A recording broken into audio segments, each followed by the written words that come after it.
បើក Facebook មកឃើញតែបងបរិយកងតបគាត់រងរបួសហើយនឹងធ្វើការពលីដើម្បីប្រជាជនខ្មែរច្រើនហើយជាពិសេសឃើញគ្រួសារសពគាត់ទៅហូរយំហើយ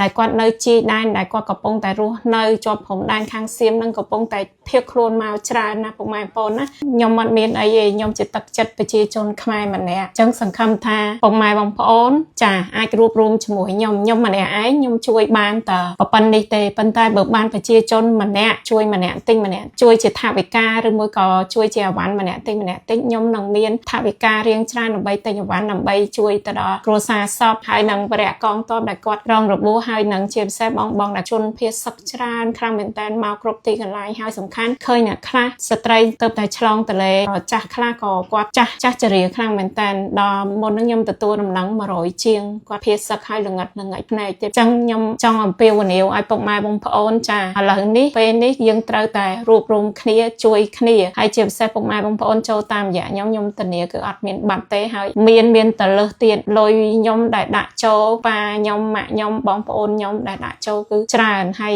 ពុកម៉ែបងប្អូនមិនបាច់ភ័យថាបាត់ទេប៉ុន្តែចង់ឲ្យពុកម៉ែបងប្អូនជួយរួបរวมគ្នាម្នាក់តិចដើម្បីលើកកម្លាំងចិត្តដើម្បីឲ្យប្រជាជនខ្មែរយើងគឺទៅណាមានភាពកក់ក្ដៅគឺគាត់អត់នៅម្នាក់ឯងទេប្រជាជនពេញមួយប្រទេសនៅជាមួយគាត់ជាពិសេសវរៈកងទ័ពដែលគាត់បានពលីហើយឬមួយក៏គាត់រងរបួសឬមួយក៏គាត់កំពុងតែនៅជួរមុខតតាំងជាមួយនឹងពួកសៀមអញ្ចឹងសង្ឃឹមថាពុកម៉ែបងប្អូនអាចចូលតាមរយៈខ្ញុំនឹងទុកថវិកាខ្លះសម្រាប់ទៅដល់គ្រួសារសពហើយនឹងវរៈកងទ័ពដែលគាត់រងរបួសហើយនឹងជនភៀសសឹកទាំងអស់ចាបើពុកម៉ែបងប្អូនអត់ចង់បាញ់ជាថវិកាចង់យកអវ៉ាន់មកហាងអាចយកមកហាងក្រុមហ៊ុនស៊ីបែប៉ារីសនៅច្បារអំពៅបានខ្ញុំបើកតែមួយថ្ងៃស្អែកទេថ្ងៃ10ព្រោះអីស្អែកខ្ញុំរៀបអវ៉ាន់ហើយព្រោះអីដោយសារថាឃើញជនភៀសសឹកគាត់មកអត់មានអីមកជាប់ខ្លួនទេព្រោះអីដោយសារថាវាបាញ់អត់ព្រៀងទុកតែម្ដងអញ្ចឹងគឺគាត់អត់មានជាប់ខោអាវមកអត់មានជាប់មុងភួយអីមកទេខ្ញុំត្រូវចេញទៅថ្ងៃ11ពេលព្រឹកពុកម៉ែបងប្អូនខ្ញុំទទួលតែស្អែកមួយថ្ងៃឯងអញ្ចឹងអ្នកណាចង់មកអាចមកមុខហាងស៊ីបែប៉ារីសបានតែស្អែកមួយថ្ងៃគត់